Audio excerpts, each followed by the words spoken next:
खूप छान, खूप छान. म्हणजे मी मागल्या काही वर्षांपासून इथे येत असतो नेहमी आणि बऱ्यापैकी दरवर्षी आम्ही उत्स्फूर्तपणे यात पार्टिसिपेट करतो. तर खूप छान वाटतं. दिल्ली मराठी प्रतिष्ठानाविषयी काय बोलू इच्छिता? दिल्ली मराठी प्रतिष्ठान म्हणजे आतापर्यंत महाराष्ट्रातून जेही लोक दिल्लीत येतात त्यांच्यासाठी म्हणजे एक प्रकारे घरच आहे इथे, की कुठली तरी एक संस्था आहे की जे महाराष्ट्रातल्या लोकांसाठी, मराठी लोकांसाठी काम करते आणि आपले जेही सांस्कृतिक कार्यक्रम वगैरे आहेत या सर्वांमध्ये उत्स्फूर्तपणे पार्टिसिपेट करते. आपली जी संस्कृती आहे, मराठी संस्कृती आहे, ते टिकवून ठेवण्यामागे त्यांचं फार मोठं योगदान आहे आणि दिल्लीत सुद्धा म्हणजे ते महत्त्वाचं आहे. म्हणजे राजधानीच्या ठिकाणी मराठी वारसा टिकवून ठेवण्याचं काम त्यांनी केलेलं आहे.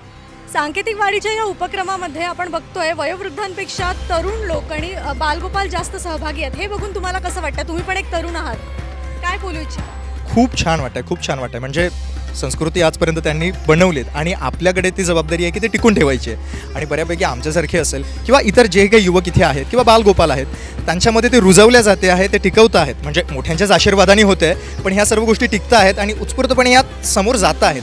ते बघून आनंदच होईल की शेवटी आपली संस्कृती आपल्यावरच जबाबदारी ती टिकून ठेवण्याची आणि पुढे नेण्याची.